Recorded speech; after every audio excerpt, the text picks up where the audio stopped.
All right, we are live. Welcome back to another edition of Elevate Your Grind, brought to you by the Cannabis Lab. I am your host, Todd Rosales, and welcome back to another live edition of Elevate Your Grind, folks. I hope you really enjoyed yesterday's episode with Jason Navarrete. It was a great story of someone getting out of the black market, getting into the legitimate cannabis market, going into the CBD world to really give a first impression of cannabis to the general public, and now coming full circle back into the cannabis space.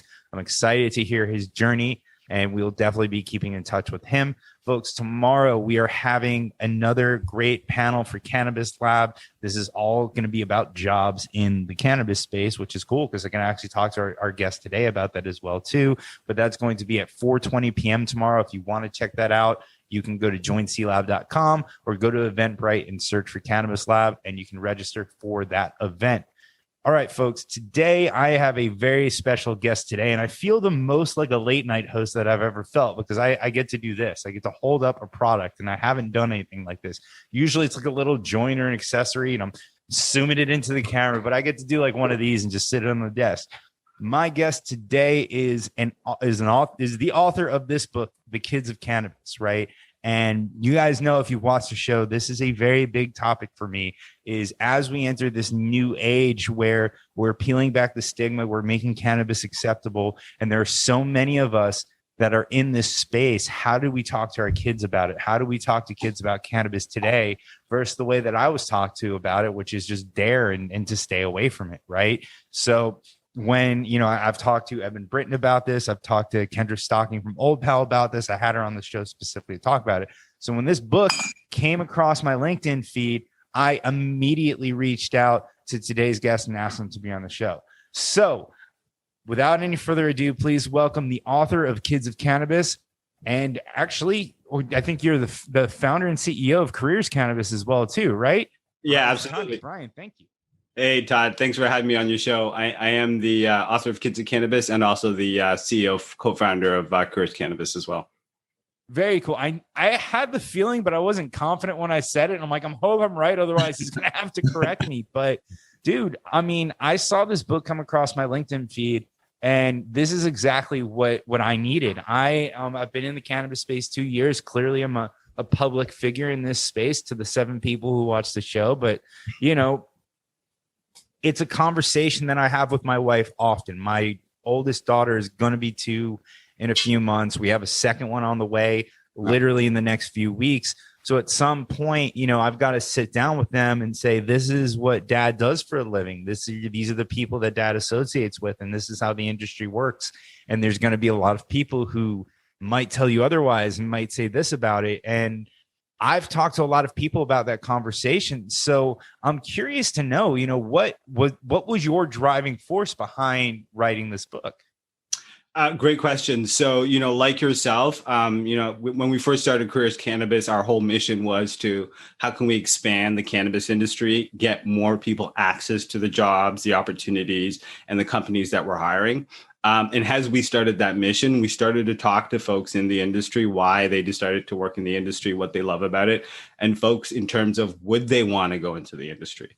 We were very interested in understanding why the folks didn't want to go to the industry. And a lot of that kind of stemmed to either stigma or just a lack of information on what the industry was. So there was always this sense of, cannabis industry is just cultivation or retail, and not a lot of in between. And on the other side, when we started to look at the stigma piece, the stigma was a lot around, social stigma, family stigma.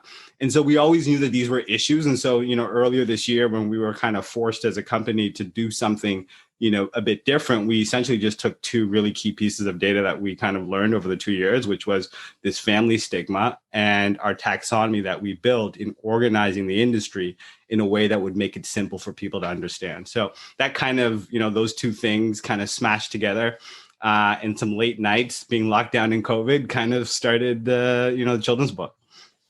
That's awesome, man. It's funny how some of these great things come out of necessity, but to me, this is the perfect book. And it's funny, you would think for someone like me in my situation that I would want something that was more geared towards me specifically as a parent in this industry. Yeah. But when you break this down as almost like a true children's book, and the way that you break down the industry so simply and tell this story. And I don't want to dig into the story too much, but the story of Jack and Charlotte and Bruce, there are adults that would want to understand the cannabis industry, and I would literally hand them this book and be like, I know it doesn't seem like this. Start here, and then go into the annals of all the articles and everything else. I think it is really a perfect introduction to the industry.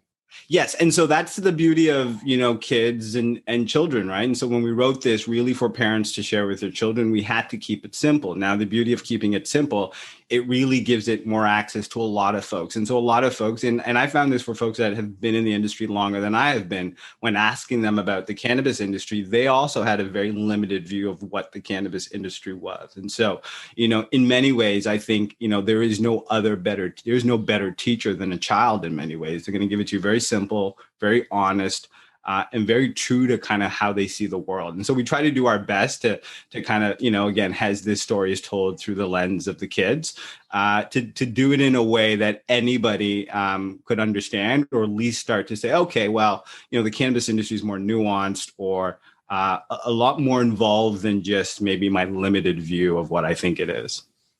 No, I agree with you. I mean, I find myself very often on the show when I talk about the cannabis space, talking about the legal adult use market, right? And then I always have to take a step back and also remind the audience that there is so much more to this industry than just selling joints and flower and smokable products. There is the industrial hemp side. There is the sustainability side. There are all the ancillary services that support our industry. And I think you do an excellent job of really painting that ecosystem for everybody in here. I mean, one of the first things is like, yes, they're in the cannabis industry. Did you know that cannabis can be used to make paper, this, that, and the other? It's funny. I think I know the answer, but the way that the pages read to me, it almost seems like it sets up the parent to go into more detail, to kind of further explain the industry or that page or that story, and almost relate it to what they actually do. Yeah, I love it. I mean, you hit it right on the nose. Like this, because it's a conversation starter, we didn't want it to give it to where we answer all the questions. Part of this is the parents who work in the space, who do these professions, know a lot about what they do and know a lot about the area in which they work. And so there's a great opportunity for parents to then say, Mom and Dad, what is botany? What is horticulture?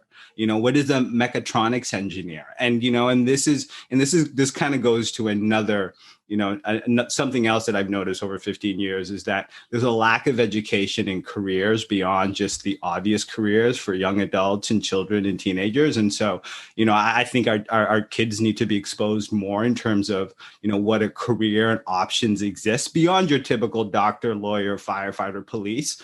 And so this is a great way, I think, in many ways, for parents to kind of lean in. And, your child might not know a lot about supply chain logistics, but they might ask a lot of questions. And this could be a great way that, whether you know it yourself or, you and your child, your son or your daughter, can start to explore areas of the industry that they might one day want to do. Again, not necessarily in cannabis, but the beauty of the book is a lot of the areas we talk about are relatable, and they're relatable outside of cannabis as well. I mean, I said I didn't walk through the story, but I want to just share this image right here. Yeah. These images are quite relatable, almost packed with this one.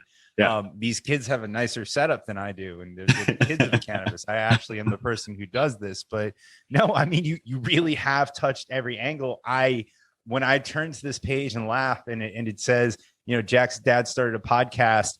And I'm just like, you know what? But it's true. Like, and especially through COVID, everybody and their mother has a podcast in this industry. Even the comedians are saying like it should be on your driver's license, height, weight, date of birth, what's the name of your podcast. But you really have touched everybody in this industry to be able to have a conversation with their kids. And I haven't read it with my daughter yet, but I'm actually looking forward to it. Right?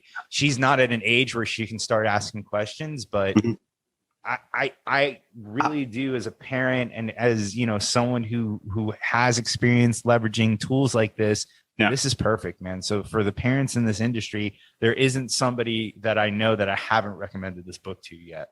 I really appreciate it. Our age group was intended for 9+, but we're finding that there's kids as young as 6 that are getting a lot out of it, asking questions, engaging with their parents. My friend of mine has a very young son. He's about 3, and he doesn't get the full nature of the subject matter, but he loves the pictures and he can identify the characters. And so for him, it's more of a where's Charlotte or where's Jack and Bruce on the page.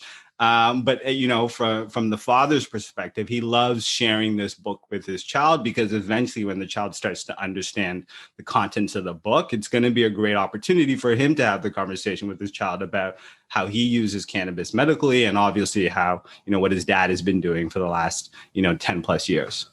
Yeah. And that's why, again, and I know you brought this point up, but I think that's why your book is perfect, because it lets the parent control the full narrative, where you just kind of open up the conversation, which is great, because in my eyes and with the people I've spoken to, the way that I really like, and I think the approach that I'm going to take is to teach my kids early and teach them the science and the inputs and everything else around it, and teach them to respect the plant. And I know this is a very controversial subject, but we'll talk about gun control. And I truly think when you raise somebody around a gun to respect it and understand it and know what it does, there are other pieces and parts of that need to go into it. But in the general theme of it, you grow up with a respect of it and an understanding of it. And if we can do that with cannabis, and it's not just this drug that I remember when I was a kid growing up, and they would have these Dare commercials with the kid in the leather jacket and the sunglasses peeking out from behind the corner and asking if you wanted to smoke some dope, and just say no. Like,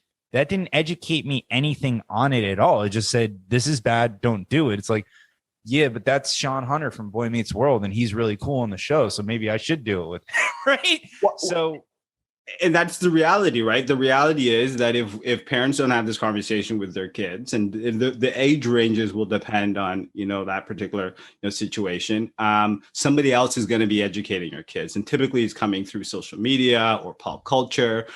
Or far worse, a friend of your kids or somebody else who doesn't have the best interest in mind. And so I think parents should start the conversation, but you need to recognize that we can't just have a conversation about do not use or this is bad, because that kind of ends the conversation and it doesn't allow to kind of explore like why and how come. And I think cannabis lends to so many different areas before you even touch the do not use, right? Like the history of cannabis, right? Yeah. And so that history that predates, criminalization, within kind of the last 80+ years, and then the history, due to criminalization. And there's so much to talk about that you can get a really informed and rich understanding of cannabis before you even become of age where you might, you have the ability to partake. And so it's all about this idea of let's make sure that people are informed, that they're educated, but because it is a sensitive issue, parents need to dictate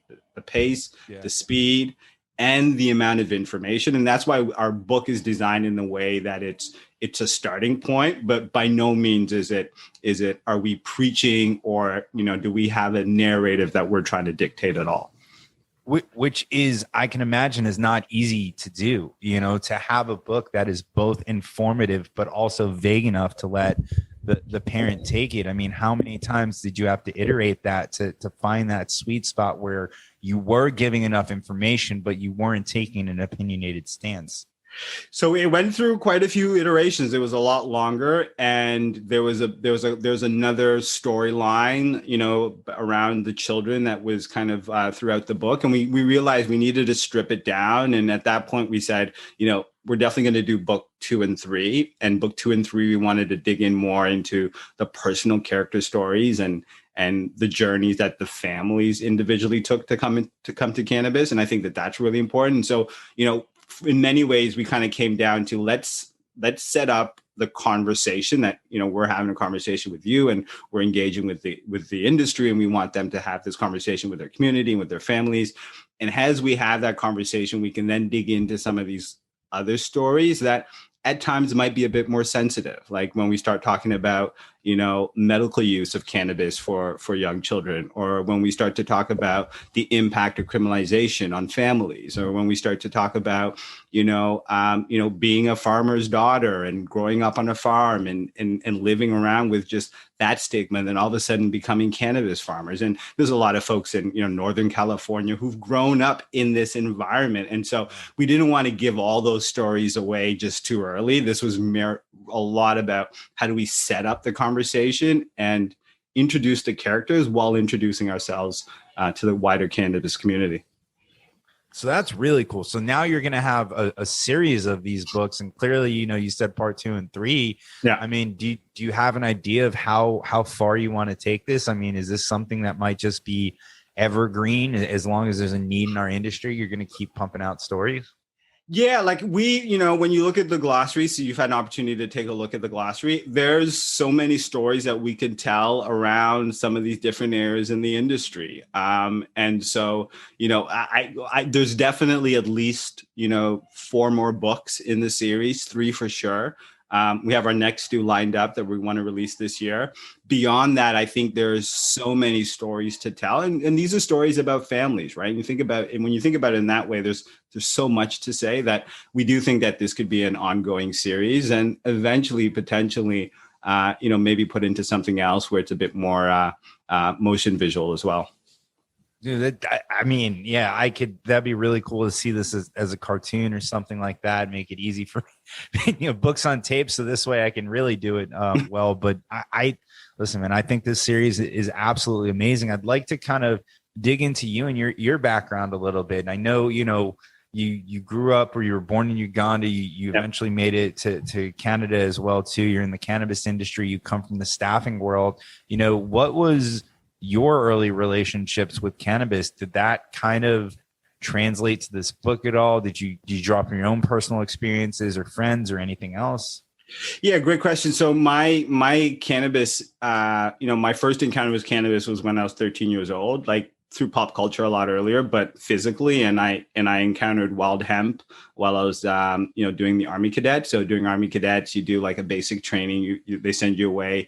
And on this wild Army base, there was wild hemp. And, for us, having seen it in pop culture, we just thought that was smokable cannabis. And so very early on, I recognized that this was at that point, cool. Unfortunately, as a young 13-year-old, it was pretty much, stay away, don't do drugs, obviously all the things that you would want a 13-year-old kid to be aware of, at that time.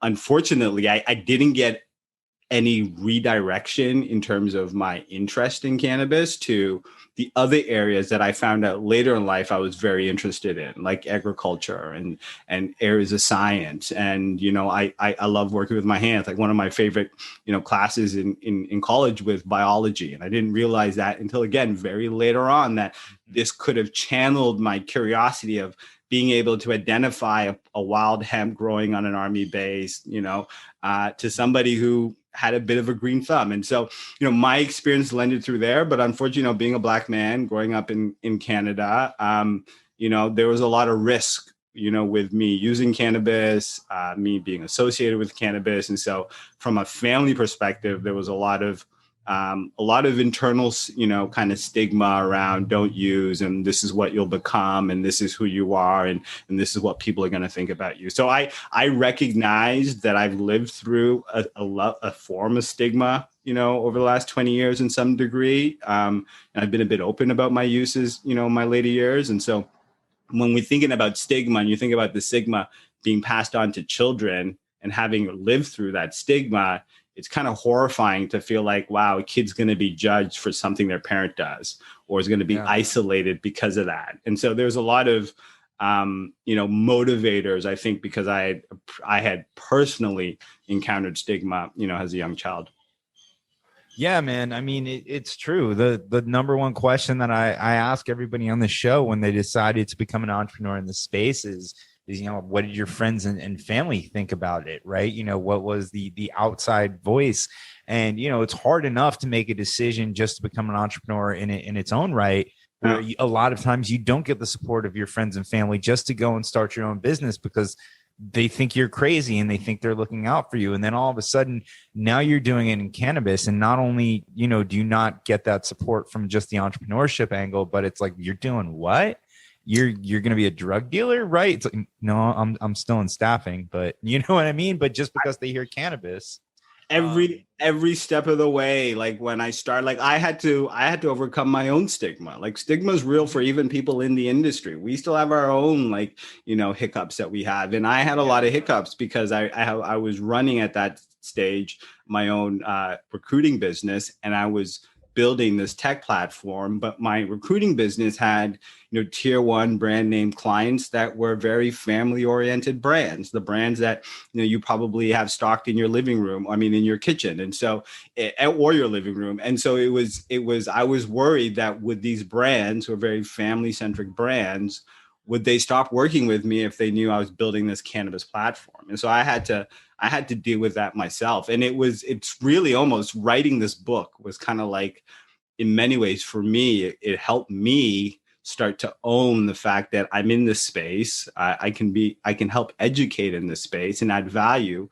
And I should be more vocal. And so I started to be more vocal because of the book. And so in many ways, the book has helped me come through my own stigma. And I feel that it's doing that for a lot of parents who've all of a sudden been like, you know what, I'm no longer going to hide what I do for a living. I'm going to be proud about it because I do good work and I support my family doing it. And well, if this helps more people come, out of the closet of the stigma or anything else like that, I think it's an amazing tool. I agree with you. There's stigma within our own industry amongst each other, right? We don't know what's acceptable and what's not. We know what our personal use is and we know what we can accomplish on that, right? Yeah. And, there are people who might consume a whole lot more and be just as productive, and some who can't and won't be as productive. But, I tell people, you go look at the first 20 episodes of this podcast. I stumble and stutter through talking about my use because I'm not sure if I should bring it up to all my friends and family, because those were the only people watching in the beginning. We didn't have any fans. Yeah. And now, I'll talk about smoking joints and this, that, and the other, because this is what I do. I remember moving into my community right when I started in the cannabis space. And when people asked me what I did, I would say I was in technology, or I'd say I was in, in finance or something like that. I never said that. It was always my role, but it wasn't that it was in the cannabis space till I started this show. And then I'm just like, well, it's all over the internet. Why don't you just talk about it? And it's freeing. Like, it is freeing because I think we all look within our circle of friends and family and everything else. And there were certain people where like, all right, I can talk to these people about it, but I can't even talk to those people about it when anybody else is around. So it's very freeing. Also, when you come out and admit that, you tend to see that a lot of the people that you thought weren't going to be supportive are kind of curious or extremely curious, or might even use it themselves. Absolutely. I'm experiencing the same thing. Like folks that I thought have always been like family members and that have always been very anti-cannabis are now like, can you tell me what to try? Like, I want to try. And they're, again, kind of curious. I love it. And so I think we do more good by being open and vocal. And that's the only way I think we'll be able to address some of the stigma around those who consume cannabis, is for people to see successful people or people who are living normal lives who consume cannabis and not be the stereotype that the media has fed or that we've all been taught that cannabis users or drug users are. And I think removing people away from that stigma is only going to happen if we tell stories or people lend their stories. And so a lot of the folks that have reached out through the book and have told me their stories about talking to their children or their family members or their parents. And I'm always trying to encourage them like to speak openly about this, because the more people hear these stories, the more it helps end the stigma around cannabis and those working cannabis or those who consume cannabis.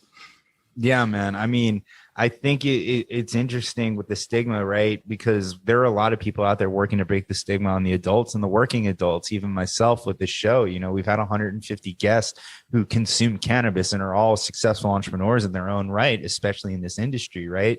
Yeah. So, obviously they're breaking the stigma, and the stigma is funny to me because the more and more I think about it, and you talked about that we're not the stereotypical people. Don't get me wrong. I absolutely love to consume cannabis, watch a funny movie, and eat a half gallon of ice cream. Having said that, Yeah. I also love to do that without the cannabis. I like to watch funny movies and eat ice cream. So we look at some of these scenarios and, is there anything wrong about enjoying good food or movies or anything else like that? And that's cannabis culture too, right? I mean, we all do that, but everybody does that, right? The challenge is who don't consume cannabis too, and that's exactly. But the challenge is that cannabis gets stuck into the caricature that if you consume cannabis, you're a couch locked video gamer who's just eating junk food. And the reality is maybe I do that, or maybe I go running. I'll tell you, like, one of the things that I love to do after smoking cannabis is I love to go for a run. So I'll do a 5K or a 10K run. And a lot of people will be like, how can you run after cannabis? My body, after smoking certain strains of cannabis, is like, let's go running. Like it needs to run. And so, like looser, right? If you feel looser, I feel motivated. But they don't show that story, right? They don't show the folks who use cannabis just to go through their day, or to be able to clean their house, or to be able to do a task, to be able to focus and to concentrate. They show the folks who use cannabis who want to, do something silly, play a prank, or, just goof around. Again, so this is around the, young, unfortunately, it's this young teenage type of culture use of cannabis, which a lot of folks seem to get pigeonholed to. And I'm a grown man, I'm not 13 years anymore. And so I can't do the things that I used to do when I'm 13. So I'm definitely not smoking and doing the same things that I did when I'm 13. So which means is I don't have time to play video games all day or eat junk. I can't even eat the junk food these days. It's too sweet. But, I think it's just changing that perception of who the cannabis consumers are today. Yeah. No, I agree with that. And I don't know if the stigma forms from the fact that most people, discovered cannabis in college. And that's just kind of the way we live in college, right? Yeah. We're on our own for the first time, and we're eating junk food because we can, and no one's telling us not to. And we're being lazy and sitting on the couch again because we can, and no one's telling us not to. And then at some point in college, you figure out what it's like to mature and be an adult. And the cannabis use may not dissipate, and you turn into a completely different person, and you start a hell of a recruiting firm and write a children's book, right? And, we all change. It doesn't mean we are who we were when we started with cannabis. But like I said, there's such a huge focus on ending the stigma for adults that I'm very happy that you came along and you're like, well, what about your kids? What about the people in your life that are not asking for this type of stigma to be put on them, but it's being put on them because of our decisions, right? So, I hope there's a way to make a book like this more commonplace. So it's not just the folks of us in the industry that are looking at it and giving it to our kids, but just kids in general can understand what this industry is and just really kind of end the stigma across the board. And that's the goal. Like we would love to get the book to educators. We'd love the book to go into, like, if there's kids that, parents work in cannabis industry, and the teacher needs to get a better understanding of the industry, because obviously the child shouldn't be made to feel, isolated because they happen to mention it at school. And so we do believe that it starts, stigma, addressing stigma. There's many different forms, but one of the main ways that we need to address stigma is stigma that starts at home. And if we can address the stigma that starts at home with our immediate families, our extended families, our community, our social groups, all of a sudden we'll start to really make an impact on stigma by addressing stigma on a mainstream, like where we try to get everybody to agree. It's just not working the way I think a lot of folks in the cannabis industry had hoped it would work. We need to go really to that root and say that if everyone within their family was given an education about families that operate in the cannabis industry, would that start to ripple down and make an impact? And I truly believe it will, and it can. And the response really indicates that, everybody has a family, so everybody has an ability to tell and share a story. Yeah. No, I agree. I think, by re-educating the youth, especially considering it's around and it's probably not going anywhere, I think it's what's best for society and what's best for the industry to just change the view, because when we have these arguments and we start to get the research and why this plant should be around, it doesn't have that old, reefer madness stink on it, where it's, all that's, and there's an air of antitrust there, as there has been in the past year, where it's, you said all this stuff about cannabis and we're looking at it and it's not what you said it is. Right. Yeah. So yeah. It's, we're at a different point, and I really, to me, this book is a big help to push it in the right direction. It's just, to me, this is one of the most normalized things we can do as an industry. 100%. And I agree. And thank you so much for saying that. But, that's part of I think why the children's book format works so well, because you're forced to confront that stigma. I mean, we're challenging a lot of people by this format book. And again, we're not the first. We're coming after a couple of others that kind of came through this. I think we're the first to really take the industry angle and address it from more how parents talk about what they do for a living. Cannabis is one of the fastest growing industries, and they're anticipated to add about 1 million jobs in the next decade. And that means there's going to be hundreds of thousands, if not potentially a million families in the cannabis industry. And every single one of them is going to need to have that conversation in some form and in some way. And so we're really just hoping to just start this, again, a movement where it's about, dads talking about cannabis with their families, or moms and, families. And there's a lot of these, again, little movements that do exist already. And we're just kind of jumping on top of that and saying, how can we help kind of throw some gas on this and help accelerate what's already happening? And as a recruiter in this space, I feel like you just did this for anybody who would object to taking one of your jobs. To be like, no, just take this book. Fine, right? Yeah, you got me there, Todd. I mean, and it started recruiting. It was a mother. I was talking to her and she's like, I would love to work in the cannabis industry, but she goes, my husband's not going to go for it. And I don't know what I'll tell my kids. My kids, I think it was 8 and 13. And she was like, they're going to be of age where they could use. And I'm worried, am I just basically grooming them to use? Right. And so it was, and I, as I talked through her, some of her challenges, she understood, but I was like, I can't have the one-on-one conversation with everybody, especially if we need hundreds of thousands of people to eventually join this industry. And so this was a great way for me and, to go to this mother and be like, here you go. Right. Or anybody, right. It's just like, okay, here's something you can take home. And if it doesn't work out, no stress. If it does, you can start that conversation. Very cool, man. Well, I'm really looking forward to the rest of the series coming back and coming out and sharing it with my kids. And, I read the book, and in there, they joke around about having their own podcast called The Kids of Cannabis. But, I'm not a comedian. I'm not Rogan. I wouldn't tell anybody what to do, but I would absolutely love to hear a podcast hosted by you or a team member, and bringing in big names in cannabis or just people across the board and talking about how they deal with it within their own family and how they talk about it. To me, this is extremely selfish. I would tune into that every week. And, there are certainly names there. I was like, I would love to understand how you talk about it. It's a great idea, Todd. We're thinking about it. We put it in the book, and I'm like, should we really execute? And a lot of folks have kind of said this is a great subject matter that people want to talk about. And I think there's so many stories to talk about. I know we just briefly talked, brushed on two, like there's a healthcare side of things. There's also a, family custody issue that kind of comes in play as well. And then of course you have, what happens from criminalization, incarceration, and families that are impacted. And so you're absolutely right. There's so many stories we could tell that it is pretty ripe for a potential podcast.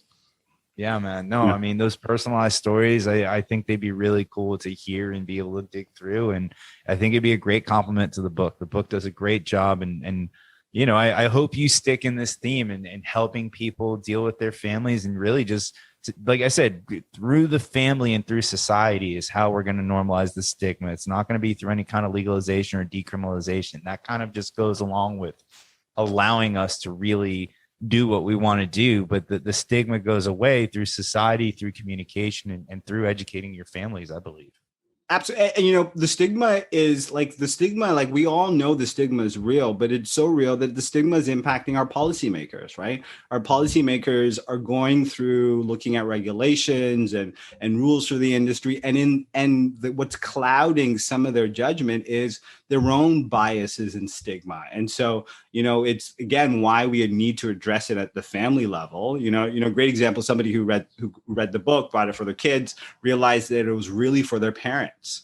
And so I believe there's an opportunity that we can start to get this information to some of the older generation, the people in power who influence decisions, and have them start to confront their own stigma, which is, wow, yes, a children's book should exist. Yes, we should start to educate our children. And yes, the cannabis industry is more than just agriculture, manufacturing, and retail. And it's so much more in between. And we need to recognize that. And hopefully the book helps people to just, start to do that. As a recruiter, an executive recruiter, obviously, the reason why I get a bit nerdy about the subject matter is because I'm really fascinated about what people do for a living. I'm fascinated about jobs and fascinated about all these careers. And so for us, it was, it's like nerd heaven from a recruiter perspective, because it's like, oh yeah, and so our cannabis taxonomy that we built has over 192 subcategories. What you see in the glossary is just the 14 primary categories where the 192 sit underneath. And so what we did is we took 2 years of data in the cannabis industry, because it was all fragmented. There was no place where you could go and search specifically for key things in the cannabis industry from a jobs perspective. And so what we did is we organized the entire industry in this taxonomy to help people then say, if you wanted to search for, soil and seed providers, you could search that way. If you wanted to search for, beverage manufacturers, you could eventually search that way. And so this really just that starting point to help people explore the industry and give them the tools to explore it. Oh, now I just see that as the additional titles are going to come out, that it's going to help educate me on the cannabis space too, man. I mean, I look and I like to think that I know this industry somewhat well. I've talked to a lot of very smart people about it. I pay attention, but 192 subcategories of jobs essentially in this space. I don't know if I could get to like 30. So, I definitely a lot of people can't, right? A lot of people can't. But that's, again, I think because of my background, I was able to stick with it and understand it. And I was really fascinated by this idea of until that point. And so we started this exercise in 2018. Until that point, nobody had organized the cannabis industry into a taxonomy. Most industries have their own taxonomy or an index that people can use, whether you're following financial markets or you're looking at labor statistics data. And so we took that step to say, let's build a taxonomy by learning how taxonomies were built. And that's kind of how we came up with our taxonomy. So you're seeing the 14 categories because, again, we couldn't put 192 on a book, but in the back of our database, they're categorized. There's about 192 sublabels across those 14 categories. It's like you're not only an executive recruiter, but you're turning into the cannabis guidance counselor too. Our goal is to, our mission is, number one, is to help people find opportunities, right? And then to end stigma. And so in many ways, I hope that we're fulfilling that by what we did. And a lot of what we did is our value added. So, I know you early asked kind of what led me into cannabis industry. So, I encountered the plant at 13. I spent, from like 18 plus, good 20 years within the culture or traveling all around the world, getting to, partake all around the world in safe spaces. And so when the cannabis industry was becoming a thing in Canada, I knew that I wanted to be in there, but I wanted to add value. And so we didn't want to just set up a recruiting shop. I said, let us do something that we can, one, help. And so our first thing we wanted to help is let's organize the cannabis industry and make it searchable. And then the second piece was the stigma. And so we're just starting the journey of this business, but our first thing we wanted to be known for is let's help organize jobs and data and help make it searchable. And then the children's book was really kind of an add-on to it, which is let's help address stigma and help our audience, have this conversation with the people they love the most, their children. Dude, I mean, it's funny as I have these conversations, like I discover more and more about myself and my journey into this space and through this space. You talk about, cannabis always being a safe space and being a place of acceptance for you wherever you went. I always kind of felt that way, even though there was only, it wasn't, I did it when I travel. I was very scared to always open up about it and everything else. But at least within my own group of friends, the people that I partook with, I always felt safe with them. I always felt like I could be myself. I felt like I could make that inappropriate joke and they knew it was a joke. They knew it wasn't coming from a place of anywhere else. Right. Yeah. So, and that's where I think my affinity for the plant came from, is when I was with these people and we were partaking in this, that I could be myself and relax and feel accepted. And when I got into the industry, going to my first conferences, whether MJ Biz or NCIA or whatever, I started making friends and having great conversations. And that's what led ultimately to this show. Was I'm like, oh, these conversations should be recorded because they're awesome. But this industry is kind of taken that shape where it is, you do feel accepted and you feel like, where in other industries, you could almost feel like a little bit of an outcast. So, to hear you say that and talk about it, and your affinity for cannabis stemming from that and wanting to offer that to the world, it really resonates with me. Yeah. And cannabis, it comes from that sense of community, right? And you needed a community, especially in a world where you could be thrown in jail, right? And so I traveled to places in the world where actually you literally would get thrown in jail for a joint. And so there are places where I would not participate in smoke, but I would hang out with people that I know do smoke or would smoke outside of that jurisdiction. And so we already knew that we were like-minded, but because of that, they were safe. And again, it helped a lot. And I think in today's cannabis community, where it's a bit more open and in legal markets, we have to kind of not replace community, is still important, but we have to have families get back into the conversation, right? And more I talk to cannabis consumers. They're cannabis consumers that have families, care about their families, and that families should be in that conversation. It's unlike alcohol, where there's a medical component or tobacco. It really does lend well that families should be involved in the culture of cannabis. 100%. I couldn't agree with you more.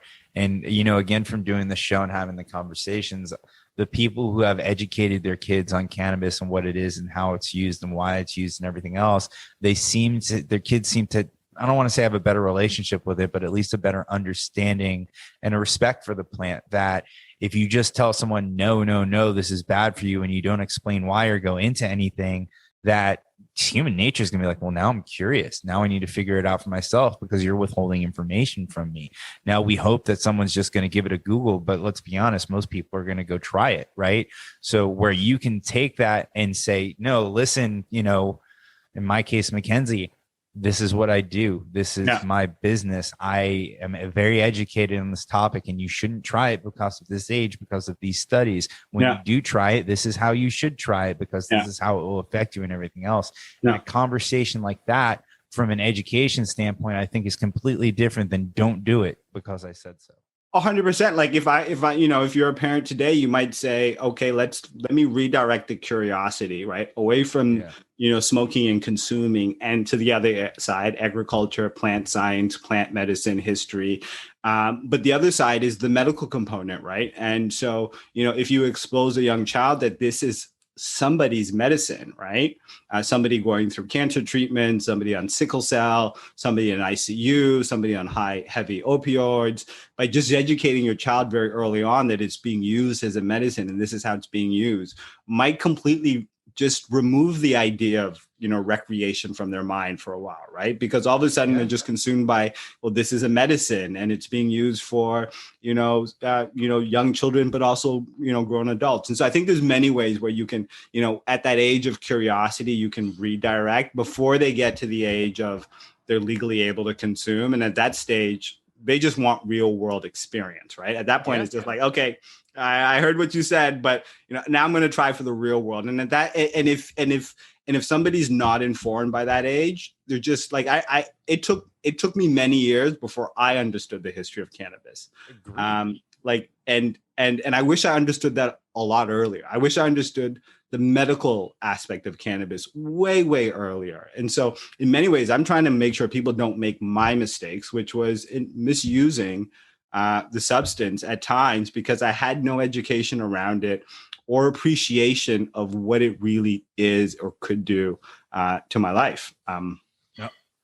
It's like you said, we both kind of had to learn through trial and error and experience. And when I was in college, I was in that do as much as you can mindset, and that was with everything. It was with alcohol, and it certainly was with cannabis. I mean, the gravity bong was a friend in cannabis, whereas today a dugout or a one hitter or a 5 milligram edible is the friend. But back then it was, I didn't know what I was doing. And today it's okay. You take a puff of this because it's just going to take that little bit of stress out that you can focus on your job today. Right. Yeah. And those are two completely different scenarios, two completely different dosages, and a lot more education going into that second scenario than me just buying whatever I could and trying to get the most out of it with what I had. So you make a very good point.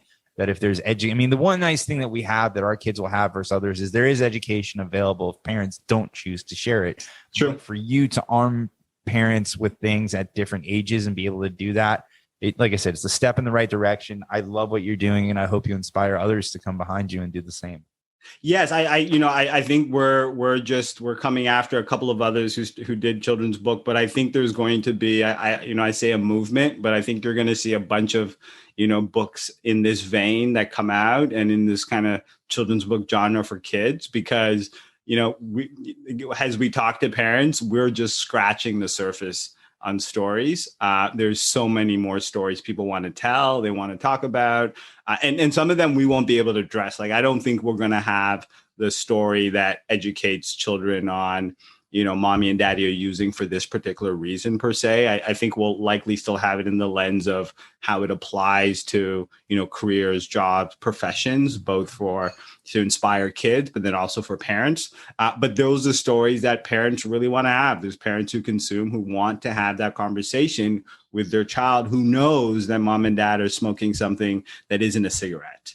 And I think that because of that, we're going to see a lot of stories come out to help parents and moms and dads have that conversation. Very cool, man. Well, listen, I love the book. I really enjoyed reading it. I'm excited to share it with my kid. I love, meeting you and having this conversation. We always end the podcast looking forward, right? You've done a great job with the career and helping shape the cannabis industry. Yeah. The book is amazing. What's next? What are you looking forward to for the future? Is it, just keep putting the best people in the best seats on the bus, or is it, the expansion of the kids of cannabis? What's the future hold for you?